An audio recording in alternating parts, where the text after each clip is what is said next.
जब मन खराब हो तब बुरे शब्द नहीं बोलने चाहिए, क्योंकि खराब मन को बदलने का मौका जरूर मिल जाएगा, पर शब्दों को बदलने का मौका जिंदगी में फिर कभी नहीं आता। नमस्कार, मैं हूं मोहित कमल श्रीमाली। आप सभी का तहे दिल से स्वागत करता हूं आपके अपने चैनल में।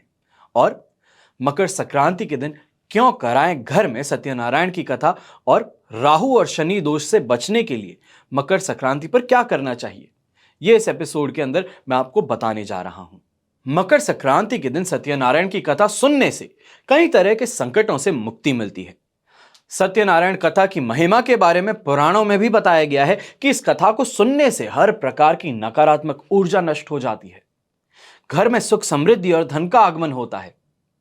मकर संक्रांति का पर्व पुण्य कमाने का पर्व है, और इस दिन पूजा करना, स्नान करना और दान करने से व्यक्ति के पाप मिट जाते हैं।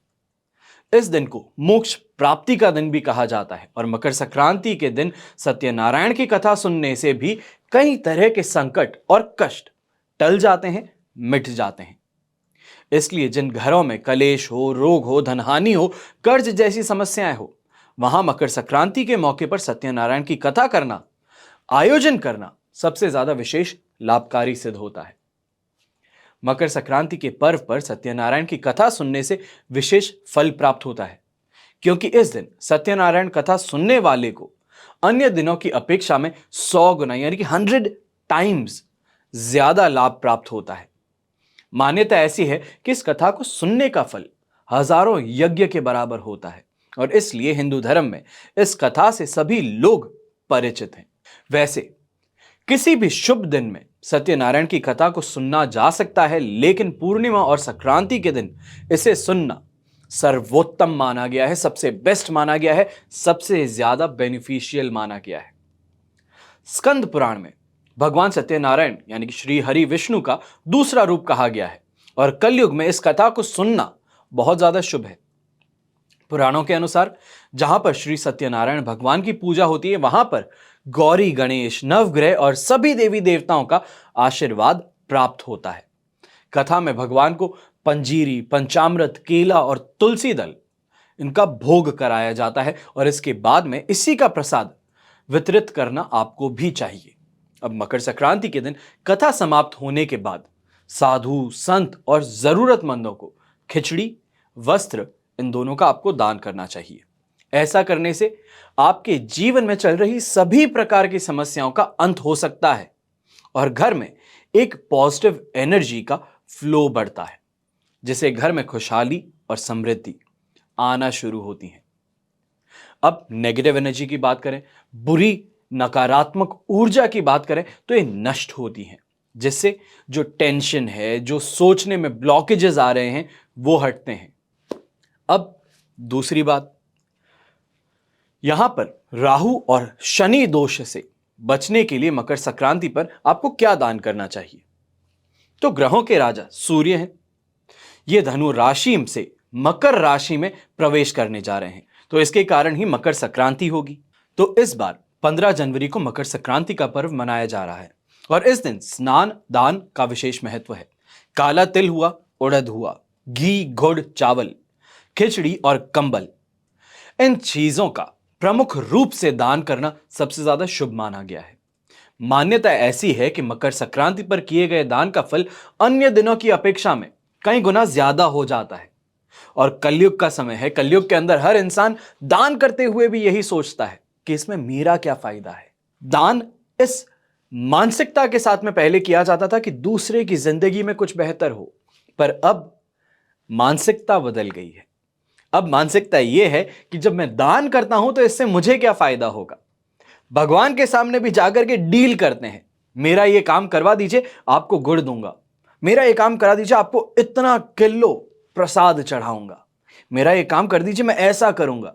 जो इंसान अरबपति है, उसके सामने जाकर के आप बोल रहे हैं कि मेरा यह काम करा दीजिए, 100 रुपए दूंगा, उनको कोई नहीं पड़ी आपके इससे।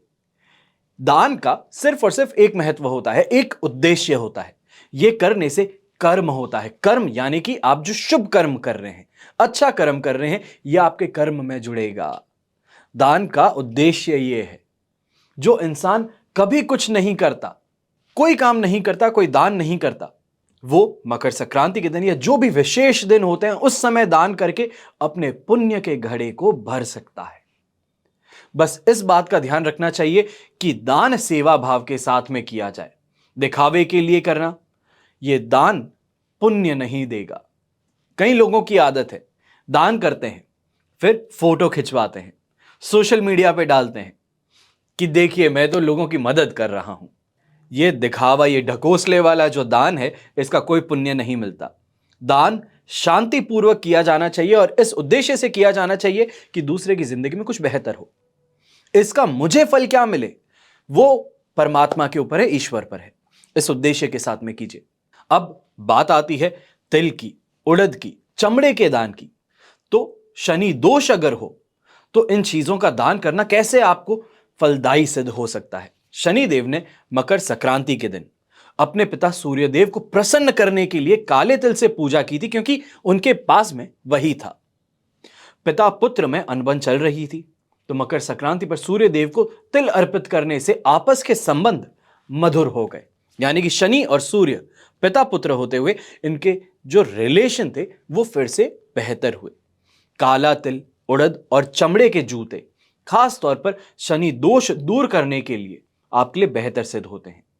तो जिन भी लोगों के लिए शनि की ढैया शुरू होने वाली है, 7.5 शुरू होने वाली है, द्वितीय चरण, तृतीय चरण, प्रथम चरण शुरू होने वाला है, तो आप दान शनि का जरूर करें। फिर बात आती है गुड़ की, घी की। तो जिनको गुरु का दोष हो यानी कि बृहस्पति दोष हो तो उनको क्या करना चाहिए। तो इस बार मकर संक्रांति का पर्व रविवार को पड़ रहा है और इसलिए गुड़ और घी के दान का महत्व ज्यादा बढ़ जाता है। यहां पे गुड़ और घी के दान से बृहस्पति ग्रह के दोष जो हैं उन्हें दूर किया जा सकता है। वहीं इस दिन चावल के दान का भी विशेष महत्व माना गया है। चावल के दान से पुण्य की प्राप्ति होती है और इसलिए इनका दान करना सबसे ज्यादा शुभ माना गया है। मकर संक्रांति पर कंबल का दान भी बहुत शुभ माना जाता है। यह इसके लिए क्योंकि राहु और केतु के प्रकोप से अगर आपको बचना है तो इनका दान करना आपके लिए ज्यादा बेहतर बन जाता है। किनको करना है?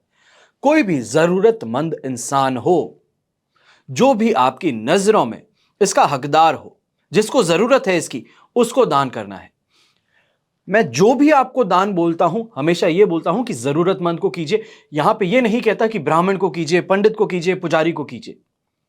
जहां पर ब्राह्मण, पंडित और पुजारी इनका अस्तित्व मायने रखता है, जो आप दान करने वाले हैं इनके दान किए बिना, खास तौर पे इनको, आपका दान निष्फल हो सकता है। तब ही मैं आपको बोलता हूं कि आप पंडित, पुजारी या ब्राह्मण को अपना दान करें।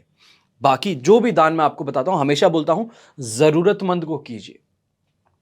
तो ऐसे में सफेद कंबल, इसका आप दान करेंगे तो राहु केतु के प्रकोप से बचेंगे और ऐसे में ही अधिक से अधिक लोगों को कंबल का दान आप कर सकते हैं। यहां पे ये भी बात ध्यान रखें कि अधिक से अधिक का मतलब ये नहीं है कि आपकी जो क्षमता है उससे आगे बढ़ के अपनी जेबों को खाली करके आप दान करें, ऐसा मैं बिल्कुल नहीं कहता। जो हमारी क्षमता है, क्षमता अनुसार, चाहे 2 लोगों को, चाहे 10 लोगों को, चाहे 50 लोगों को, हम जितनों को कंबल दे सकते हैं उतनों को देने की कोशिश करनी चाहिए। फिर बात आती है मकर संक्रांति के दिन पुराने कपड़े हुए, स्टील के बर्तन हुए, लोहा हुआ, प्लास्टिक हुआ, इसका भी दान लोग कर देते हैं। ये दान बिल्कुल नहीं करने होते। ये खराब ग्रहों के घोतक माने गए हैं और किसी जरूरतमंद को नए कपड़े देना शुभ साबित होता है, पुराने कपड़े देना नहीं। कई लोगों की आदत है घर में पुराने कपड़े पड़े या कोई ऐसे कपड़े पड़े लेकर के आए, पहने नहीं है, बस अलमारी में रखे हुए थे, अब आते नहीं है तो चलो इसका दान कर देते हैं। यह दान नहीं है। यह सिर्फ और सिर्फ अपना कचरा दूसरे के सर डालने की कोशिश जो है, जिसको आप दान का नाम दे रहे हैं, तो दान को दूषित मत कीजिए। इससे अच्छा नहीं देना ज्यादा बेहतर है। नए कपड़े अगर आप दान करते हैं तो ज्यादा बेहतर है। यह करना ही अकेला शुभ साबित होगा। हमेशा की तरह आशा यही करता हूं कि आपको आज का प्रोग्राम पसंद आया होगा। आप मकर संक्रांति के दिन ऐसे ही जाया नहीं जाने देंगे। अपना कुछ ना कुछ पुण्य का कर्म आप जरूर करेंगे और उद्देश्य यही है कि हर इंसान जो हिंदू है, जो सनातन धर्म को फॉलो करता है, वो मकर संक्रांति के दिन पुण्य जरूर कमाए। मैं इस पुण्य की बात करने से सिर्फ और सिर्फ एक भागीदार बन सकता हूं, एक छोटा सा अंश हो सकता हूं जिसको आपके पुण्य का छोटा सा कुछ अंश मिल जाए। बाकी यह कभी नहीं है कि आपके पुण्य करने से, आपके दान करने से मेरा कोई फायदा है। मेरा बस इतना सा फायदा है कि जो आप पुण्य करेंगे वो पुण्य करते समय मेरी बात आपको ध्यान रहेगी और मेरा नाम, मेरा चेहरा जब आपके दिमाग में चलेगा तो जो भी आप दान कर रहे हैं, ये चाहे आप स्वार्थ कहें, आपके दान करते समय मेरा आपके दिमाग में होना, आपके ख्यालों में होना, कुछ पुण्य का अंश तो मुझे भी मिल जाएगा। हमेशा की तरह प्रार्थना यही करूंगा कि आप और आपका परिवार सदैव सुखी रहे, संपन्न रहे, सुरक्षित रहे। घर में बड़े बूढ़ों का साथ और आशीर्वाद हमेशा आपके साथ में बना रहे। जय श्री राम एवं जय हिंद।